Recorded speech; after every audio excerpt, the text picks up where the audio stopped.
High বন্ধুরা, শুভ সকাল। তোমাদের একটা জিনিস দেখাচ্ছি, তোমরা মন দিয়ে দেখো। এই যে আমার ঘরের ফ্যানটা দেখতে পাচ্ছ, এটা ব্লেডটা একটুখানি ভাঙা ছিল।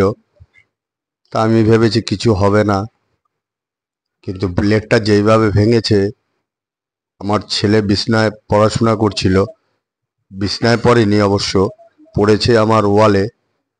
এই যে দেখাচ্ছি তোমাদের,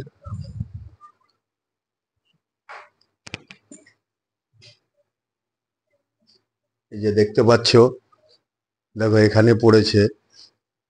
তা যখন তখন একটা বিপদ ঘটে যেতে পারতো, তাই তোমাদের সতর্ক করছি, তোমরা এরকম ব্লেড একটু ভাঙা যদি দেখো সঙ্গে সঙ্গে খুলে ফেলবে, রাখবে না, নালে যখন তখন বিপদ ঘটতে পারে। আর তোমরা এই ভিডিওটা একটু শেয়ার করে দিও সবাইকে, যেন তারাও সচেতন হয়ে যায় এই ভিডিওটা দেখে।